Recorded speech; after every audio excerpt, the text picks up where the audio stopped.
Hello बच्चों, let's read this question. The question say that arrange the following in decreasing order of reactivity towards SN1 reaction.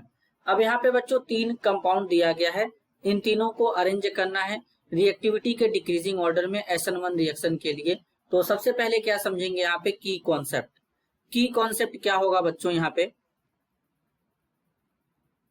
की concept होगा SN1 reaction. अब SN1 reaction का पूरा नाम क्या होता है, सबसे पहले ये समझेंगे। Substitution nucleophilic unimolecular. बच्चों ये रिएक्शन जो होता है दो स्टेप में होता है। पहले स्टेप में कार्बोकेटाइन का फॉर्मेशन होता है और सेकंड में न्यूक्लियोफाइल अटैक करता है कार्बोकेटाइन के ऊपर। तो पहले यहाँ पे फॉर्मेशन ऑफ कार्बोकेटाइन होगा CH3C CH3, यहाँ पे CH3 और यहाँ पे मान लेते हैं कोई हैलोजन है, एक लिविंग ग्रुप है। तो ये बॉन्ड धीरे धीरे ब्रेक होगा, यहाँ पे ये बॉन्ड इस पे शिफ्ट होगा। तो ये हमारा वो स्लो स्टेप होता है और यही RDS भी होता है, रेट डिटरमाइनिंग स्टेप होता है। और यहाँ पे कार्बोकेटाइन का फॉर्मेशन होता है रिएक्शन इंटरमीडिएट जो है। तो इस तरीके से यहाँ पे रिएक्शन इंटरमीडिएट कार्बोकेटाइन का फॉर्मेशन हो जाएगा और यहाँ से लिविंग ग्रुप बाहर चला जाएगा Cl-। अब जो रिएक्शन का रेट होता है वो कार्बोकेटाइन के स्टेबिलिटी पे डिपेंड करता है। Stability of carbocation. तो कहने का मतलब बच्चों रिएक्शन में यहाँ पे बनने वाला कार्बोकेटाइन जितना ज्यादा स्टेबल होगा रिएक्शन का रेट उतना ज्यादा फास्ट होगा। सेकेंड स्टेप में क्या होगा, यहाँ पे ये कार्बोकेटाइन लेंगे C, यहाँ पे CH3, यहाँ पे CH3, न्यूक्लियोफाइल आएगा, अटैक ऑफ न्यूक्लियोफाइल कार्बोकेटाइन के ऊपर और अटैक करेगा। अटैक करने के बाद यहाँ पे क्या करेगा बच्चों, प्रोडक्ट का फॉर्मेशन कर देगा। कार्बोकेटाइन एक प्लेनर स्पीसीज होता है, तो न्यूक्लियोफाइल हमारा बैक साइड से या फ्रंट साइड से किसी भी साइड से अटैक कर सकता है क्योंकि कार्बोकेटाइन हमारा प्लेनर होता है।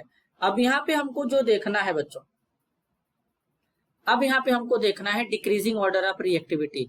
तो स्टेबल, अब तीनों कंपाउंड में से क्या करेंगे, कार्बोकेटाइन को जनरेट करेंगे यहाँ से। तो पहले वाले में से कार्बोकेटाइन को जनरेट करते हैं, यहाँ से OH ग्रुप लगा है और यहाँ पे क्या है, बेंजीन रिंग है बच्चों। अब यहाँ पे CH2Cl है, तो यहाँ से Cl को रिमूव करेंगे तो कार्बोकेटाइन बन जाएगा कुछ इस तरीके से। अब यहाँ पे ये OH ग्रुप को रिमूव नहीं कर सकते बच्चों क्योंकि OH बेंजीन रिंग के साथ में रेजोनेंस करेगा तो यहाँ पे पार्शियल डबल बॉन्ड कैरेक्टर रहेगा। तो इसलिए ये फिनॉल तो हमारे SN1 रिएक्शन नहीं देते हैं, तो यहाँ पे कार्बोकेटाइन बन जाएगा। अगर इसमें से कार्बोकेटाइन को जनरेट करेंगे तो यहाँ से Cl बाहर जाएगा और यहाँ से कार्बोकेटाइन बन जाएगा इस तरीके से, बेंजाइलिक कार्बोकेटाइन बन जाएगा बच्चों। और यहाँ से भी बेंजाइलिक कार्बोकेटाइन बनेगा, पहले वाले में भी बेंजाइलिक ही बना था लेकिन यहाँ पे फिनॉल ग्रुप भी जुड़ा है और यहाँ पे क्या जुड़ा है बच्चों, CN जुड़ा है। तो ये यहाँ पे हो जाएगा। अब ये कार्बोकेटाइन बन गया। अब इन तीनों में हमको देखना पड़ेगा कार्बोकेटाइन सबसे ज्यादा स्टेबल कहाँ पे होगा। अब कार्बोकेटाइन स्टेबल होने का मतलब है कि पॉजिटिव चार्ज को हम लोग कम करेंगे, तो पॉजिटिव चार्ज जितना ज्यादा कम होगा उसका स्टेबिलिटी उतना ज्यादा होगा। यहाँ पे OH जो है बच्चों ये हमारा +M ग्रुप है। +M ग्रुप क्या करेगा, बेंजीन रिंग के ऊपर इलेक्ट्रॉन डेंसिटी प्रोवाइड करेगा।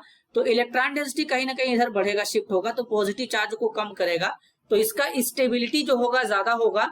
तो SN1 रिएक्शन के लिए इसका रेट जो होगा बहुत ही फास्ट होगा, तो हमारा सबसे ज्यादा रेट इसके लिए हो जाएगा। अब डिक्रीजिंग ऑर्डर में लगाना है तो पहले ज्यादा रखेंगे, फिर कम रखेंगे, फिर एकदम कम वाले को रखेंगे।